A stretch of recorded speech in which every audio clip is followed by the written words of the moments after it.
Mayong buntag sa tanan, mga kaigsunan, diha sa nagkanalaing nga dapit sa kalibutan. Akong nasabtan nga doon na tayo mga kaigsunan na maminaw sa atong Sibiya, pinagi sa inimong video. Kaigsunan diha sa Laray, Konsolasyon, o diha sa Binabag, sa Banawa, o sa nalaing mga outstations na to dinhi sa syudad. Akong pang hinaot ka kamo na sa maayong kahimtang karon samtang paminaw kita sa pulong sa Dios. Nagitigulohan nato ang kapahulayan diha sa pagsangkap sa Dios. O kini ang ikalima nga mensahe sa series Resting in God's Shadow. Kini mao mensahe mga kaigsunan ato kining gipahaom sumala sa atong kahimtang karon nagtuko nga doon na tayong mga daghang pangutana o nga ang Dios mga kaigsunan dunay tubag sa atong mga pangutana pinaagi sa mensahe ang pagsangkap sa Dios.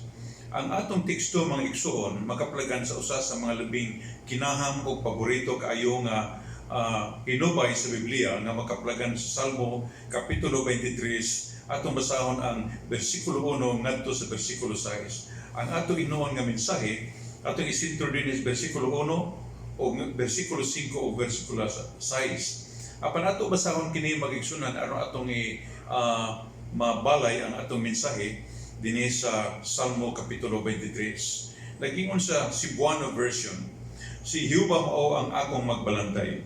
Walay makulang kanako. Siya nagapahigda kanako sa mga sibsibanan nga malunhaw. Siya nagatultol kanako sa daplin sa mga tubig nga malinaw. Gipaligo niya ang akong kalag. Ginamanduan niya ang ako sa mga dalan sa pagkamatarong tungod sa iyang ngalan. O bisan magalakaw ako latas sa walog sa landong sa matayon, ako walay kahadlok. Sa bisan unsang dautan, kay ikaw nagauban kanako, ang imong baras o ang imong sungkod kini nagapalikon kanako. Ikaw nagaandam og pagkaon sa tubangan ko, tinambungan sa akong nag-away. Gidihog mo ang akong ulo sa lana, ang akong kupa nagaawas. Sa pagkamatuod ang kaayo ang mahigugmaong kalulot, magasunod kanako sa adlaw nga tanan sa akong kinabuhi, o sa adlaw ni Jehova magapuyo ako sa walay katapusan. Ang Diyos magapanalangin sa mga pulong niya. We live in a world in which many, if not most, people are engulfed with fear and anxiety. Some fear the future. They're anxious about what's going to happen. Others fear the past and they're anxious about what has happened. And still others fear even the present. Anxiety has gripped their soul and they cannot imagine how they can cope with the ugliness of present circumstances in their lives. Thousands, if not millions, probably of people each day wake up with untold burdens to bear and anxiety with which they must deal. Usa ka ba niini mga kaigsunan nga nagatubang og mga kabalaka? Ikaw ba nagapas-an og kabug-at sa imong kasing-kasing karon? Are you anxious for your finances? Kita usahay mag-una-una nga kaingon nato ang panginahanglan maura ang balay o finances unsa diha. Apan aduna kitay mga panginahanglan mag-igsunan nga labaw pa nining tanan. Sometimes ang atong concern mulahos ngadto sa anxiety and we are possessed with thoughts about the tentativeness. Everything seems to be tentative. Walay kasiguruhan. Walay tumong. O ang ato ang kaugmaon mo'y atong gikabalakan. Ang uban ka nato doon ay problema sa ilahang balayranan. Mortgage problems. Others have insurance problems and are anxious about what the future holds. Ako personal wala ko insurance. Apan, once in a while, maabot ka nako ang mga kabalaka nga basin unya dunay mga emergency unya wala tay pagpangandam. Apan mga kaigsunan human nga ikaw magkasalig sa Dios. Ang mga kabug-at nga mahimo nga imong gipas-an, mahimo nato isangon kadto sa Dios ug magasaad siya nga magahatag siya kapahulayan kanato. As far as you know, you are seeking Him and doing all that you know to do. And we have been taught to do something for the glory of God, but still, we are not sure about what's ahead of us. Kining mga pangutana mga kaigsunan sa mapananglitan, sa unsang paagi ang Dios magatagbo sa akong mga panginahanglan. Sa unsang paagi ang Dios mo sangkap sa akong nga panginahanglan. Kining atong mga pangutana mga kaigsuonan, matubag kini pinaagi sa sulat ni Salmista David sa iyang salmo. Kining maong gisulat ni David mga kaigsuonan by way of example. Iyang ipadayag kanato ang mga pamaagi nga kita makasalig sa Dios sa pagsamon kaniya sa atong mga kabalaka. He says that we should trust God as the good shepherd and faithful shepherd and rejoice in His grace. Now, it must be said that responding to God's will sometimes have a lot of questions with regards to our life. Usahay doon na kita'y mga pagsalig sa Diyos. Ako nagatuon niya na atong gisalig kaniyang tanan. Apan taliwala sa atong pagsalig mo sa liut-ut ang daghang mga pangutana. Kita nagatuong ang Diyos magasangkap. Kita nagatuong ang Diyos magabantay. Kita nagatuong ang Diyos magaproteher sa iyang mga katawan. And yet, deep within our hearts, doon na tayo mga pangutana nga usahay, dili nato matubag mga kaigsunan. Apan, bisan kita, even if you are convinced as he did to David, nga siya nagagiya kaniya, apan doon naghapon kita yung mga pangutana. Apan ining kabuntagon mga kaigsunan, kining akong mga pangutana, ako kiniihatod kaninyo ingon nga usa ka hagit. Tungod ka nasayod kita nga ang tanang butang diha sa Dios. We know that in all things, God works for the good of those who love Him, who have been called according to His purpose. Ato tanaw balik mga kaigsunan, ang Salmo 23. You know, David was a man just like we are. He was tempted to be concerned. He was tempted to fret over his life on many occasions. Not the least of which was the time when Saul was seeking his life. Daghan kaayong mga komentarista o mga scholars nagtuo sila nga katukunong paggukod ni Saul kang Haring David mao kini ang background nga nasulat kini maong salmo. But you see, David overcame sinful worry by trusting and rejoicing in God. Psalm 23 then provides a model for us. It is a model aron nga atong masunod sa tibuok natong kinabuhi samtang kita mosanom sa kalisod o sa mga kabalaka nga moabot sa atong dalan. Ang salmo mga kaigsunan adunay tulo ka mga basic divisions, each one providing part of the answer to our questions about worry. The first 3 verses focus on God as the faithful and good shepherd of His people. He guides. It calls us to trust Him as such. Ato na ning gisgutan sa ikatulong nga mensahe. The second section, verse 4, focuses on God's protection and the assurance that no harm will fall on us. Sa mensahe nato nga number 4, mao kinang protection gihatag sa Dios kanato. The third section of the psalm, which is verses 5 and 6, focuses our attention to God as a gracious host, preparing a splendid meal for a guest, and results in a rejoicing over His grace towards us. This speaks to us about God's provision. So far, the last 2 Sundays, we have covered the first and second section, God's guidance, His protection, and now we deal about His provision. Let us take a look at God, who is the good and faithful shepherd. He is faithful to provide for you and for me. Ang mensahe mga kaigsuonan, akong gitikuluhan kini, resting in the shadows, resting in God's provision. But specifically, ang mensahe mga kaigsuonan may kalabutan sa lamesa or talad kananan nga giandam sa Dios alang kanato. I'd like to picture sa inyo una-una ang usa ka talad kananan which is good for 4. Alang namo upat kami sa panimalay, ako, Sister Judy, o si Ruth, o si Julia. There are 4 of us in the family. And so, ako itay tulan ang mensahe o a table for 4. But unas tanan mga kaigsuonan, but na ko nga i-picture o ihulagway sa inyo tubangan nga ang Dios nga gialagad ni David mao ang personal nga Dios. He believed in this personal God, focusing on His provision. Makita nato nga si David mag-igsunan nakaila sa iyang magbalantay ingon nga iyang personal nga magbalantay. David says, "The Lord is my shepherd."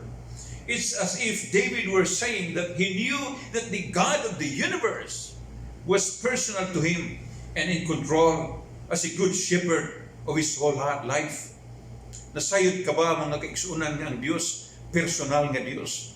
Dili si usa ka Dios nga naa nagalutaw-lutaw sa kapanganuran, apan personal siya nga mahimong mupuyo sa sulod nimo. Do you know the Lord as your personal shepherd like David did? Ang resulta ni ini kaigsunan mao nga sumala ni David, siya nagkakaplag og kahibalo nga diha sa Dios walay makulang kaniya. David knew, and he has the knowledge that in this good shepherd that he trusts, he lacked nothing. Some versions say, "The Lord is my shepherd; I have everything I need." Like a good shepherd, God gives Himself to us, and therefore we really lack nothing. The rest of verses 1 to 4 simply bear this out. Dili nato mahimong nga kalimtan ang Dios, maayo kaayo siya kanato. Personal siya nga sangkap sa atong mga panginahanglan. Ikaduha mga kaigsuonan, dili lang maka-Dios personal nga mosangkap kanimo kundi ang iyang pagsangkap hingpit alang kanato mga kaigsuonan. You see, in verse 2, God's provision is perfect. David says that the good shepherd leads his sheep to green pastures and quiet waters. The green pastures probably refer to the tender young shoots that grow up in the morning and are loved by the wildlife of Palestine. Kining tubig nga gisgutan, malinaw nga katubigan mga igsunan, nagisgot sab kini og tubod nga walay pagkahubas, labas nga tubig sa kanunay. The psalmist wants us to understand that this shepherd goes all out for his sheep. The shepherd wants them to have the best and is likewise sensitive to their needs. David wants us to understand that God does the same for His people. May kasinatian ni David mga kaigsunan, ang iyang kasinatian nga gisangkapan sa Dios, buot sab niya nga ato sab kining masinatian. Some of us have deep struggles with our present financial situation, job situation as well as other things, but we need to come to grips with the truth that as we seek God, we are not getting second best from Him. Nasayod ko mga kaigsuonan, nga uban ka nato taliwalaan ni itong crisis o quarantine. Uban ka nato wala na gidawat nga sweldo sa matag simana o matag bulan. Doon ay uban ang kumpanya nga magahatag silang advance, mahatag silang provision sa ilang mga empleyado, apan kadaghanan ka nato ulay madawat matag simana. Dili na kinahanglan nga akong sigutan ng akong kaugalingon, kamo nasayod na ni anak. Ang pastor mag-aagad sa hinabang o sa gugma, nga halad sa gugma sa mga membro sa iglesia. Apan, ako mga kaigsunan nagasalig ang Diyos magasangkap. Because I believe in a personal God, a personal shepherd. Nga ang iyang ihatag kalamang nato mga kaigsunan mao ang usa ka ekselente nga pagsangkap sa atong mga panginahanglan.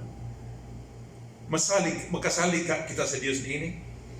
Let us listen to what Paul said the good shepherd has done for his people. Nagyon sa Apostol Pablo sa taga-Roma, he who did not spare his own son, but delivered him up for all of us, will he not then along with him graciously give us all things? Siya nga wala magpahigawa sa iyang kaugalingong anak, kundi mitugyan hinuon kaniya alang kanatong tanan. Dili ba ihatag usab niya kanato ang tanang mga butang uban kaniya?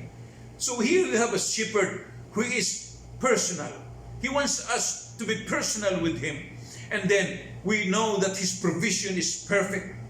Ikatulo mga kaigsunan, ang iyang provision nagatagbaw, o nagabago, o hatag ka nato og kalinaw, satisfies and renews us.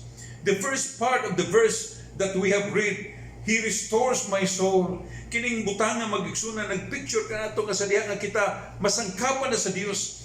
Dili lamang kay kita malipay kundi iyang gilikon usab ang atong mga kalag. God's provision for David and for us accomplishes the same ends. Whether it is physical needs that are met or spiritual, it revives us, it reveals us. Ultimately, it strengthens our trust in God and enlivens our spiritual sensitivities toward Him. It satisfies our longings to receive from His hand. Sunod atong tan-awon mga kaigsunan nga ang Dios puno sa grasya. We rejoice in God's grace And we rejoice because He is a gracious host.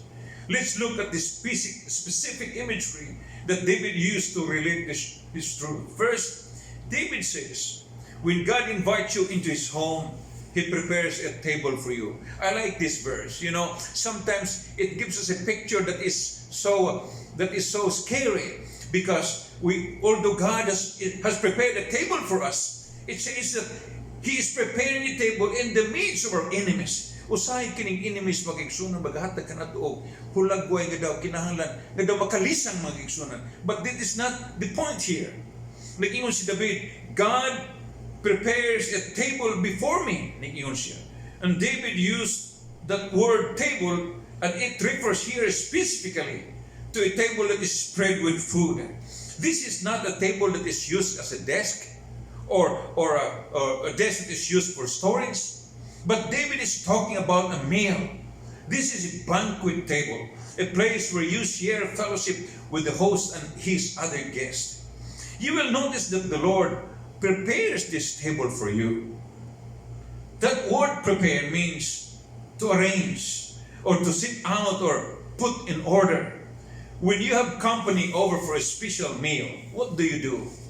Kung doon na kay bisita igsuon, unsa may imong buhaton? Dili ba mga kaigsuonan, you take special care to prepare everything for them.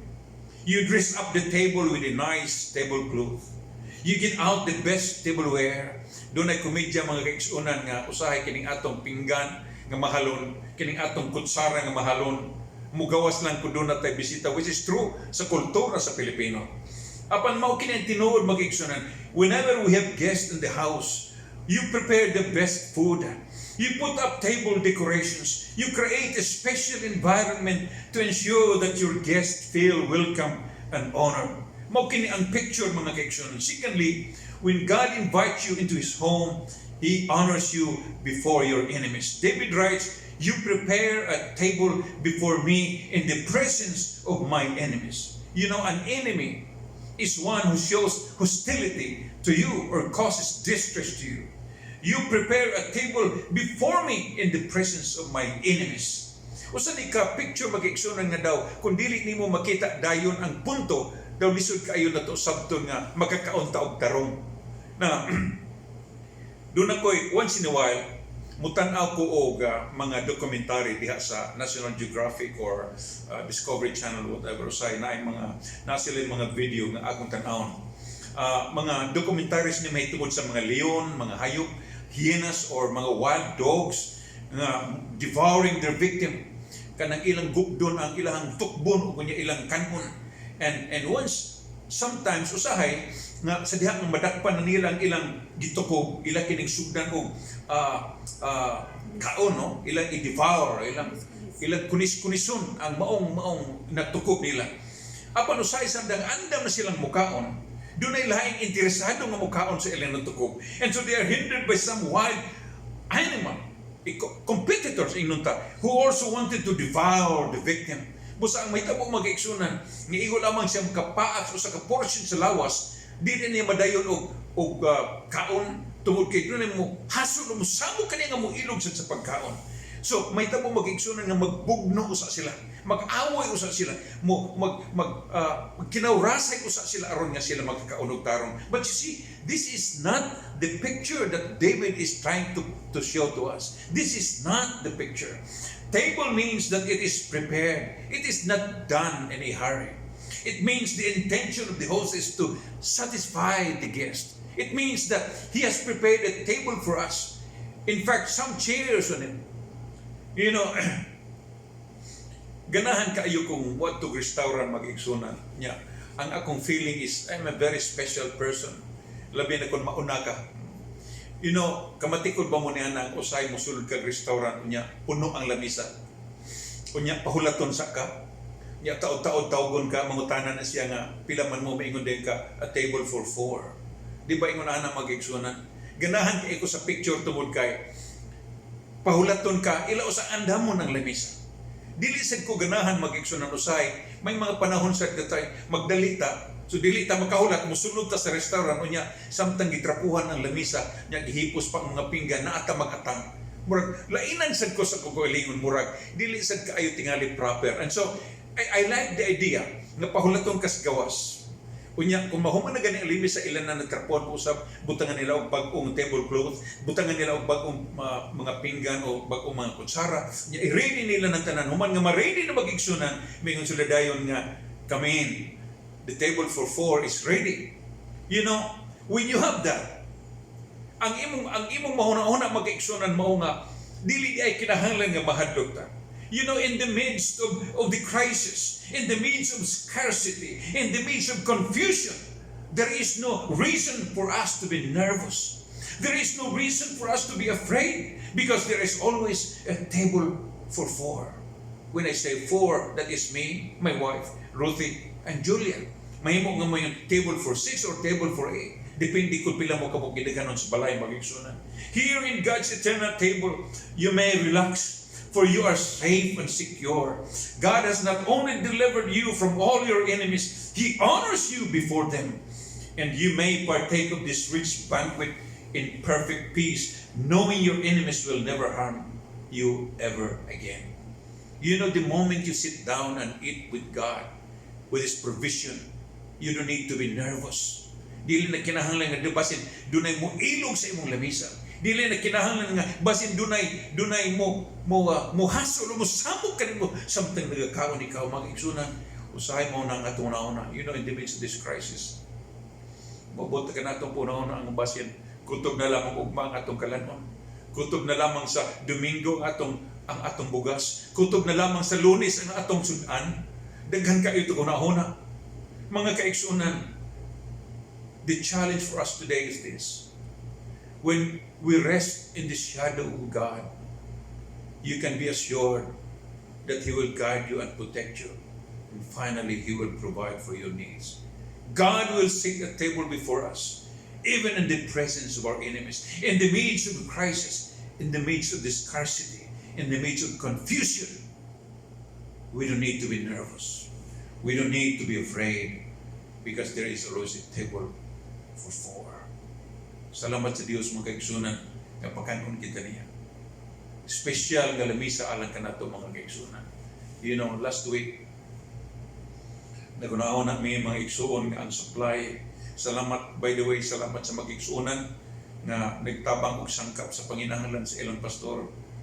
Mga igsuonan nga naghatod og bugas, naghatod sab sila og sudan, dunay mga igsuonan nga naghatod og manok. Salamat sa Ginoo. Dunay mag-igsunan nga naghatod sad og mga prutas. Ang uban kanila kailan ako apan dili gid kaayo sila kailan nga akong gituuhan nga mo hatod. Apan ni anhi sila diri mga igsunan hatod sila. I was beginning to be worried last week. Nagunahon ako nga kutob na lamang sa unsang adlaw ang among sangkap. Apan mga igsunan dunay nagpahibalo mga igsuon nga mingon pastor ayaw lakaw sa kay dun ako ihatod. Salamat sa Diyos, naghatod siya og mga, I think that was 10 kilos, I don't know, but there were some food, doon ay mga prutas, o sa pagkakaroon doon na pa'y manok mga igsoon. Salamat sa Diyos. You know, in the midst of this crisis, magkasalig ta sa Diyos. Doon na siya lamisa nga giandam alang ka nato. Kamu mag-igsunan nga nasa tanan dapit. Mag-igsunan nga nasa konsolasyon. Mag-igsunan sa Banango. Mag-igsunan sa Jones. Kaigsunan diyan sa Good Shepherd. Kaigsunan diyan sa Pardo. Sa tanang dapit nga nakadungog sa akong mga tingog. Let us not be afraid. You don't need to be nervous because God has prepared a table for us even in the midst of this crisis. Salamat sa Diyos mag-igsunan. We know that our enemies will never harm us again. Thank God for this provision. The Lord is my shepherd. I lack nothing if He is my shepherd. Dalago ng Diyos. Mag-aampo kita. Daghang salamat Ginoong Diyos sa imong mensahe. Ang akong pag-ampo maong ang kanang mag-igsunan nga nakadungog sa akong tingog. Mubati Ginoo sa imong gipasalig nga taliwala sa panginahanglan, taliwala sa kawalan-on, taliwala sa krisis. Ano na kay talad kananan nga giandam alang kanamong tanan nga dili makulang kini imong gisanggap taliwala sa among mag-away, taliwala sa krisis, taliwala sa dili masabtan nga sirkumstansya sa among palibot Ginoo. Dunay pagkaon nga giandam nimo alang kanamo. Busa makasalig kami o Dios kanimo. Ikaw ang among personal nga Dios nga magasangkap sa tanan namong panginahanglan. Panalangini ang makigsunan sa iglesia. Bisan sa ako mga kahigalaan nga nagapaminaw ining mga mensahe karon, panalangini sa Lord. In Jesus' name, Amen.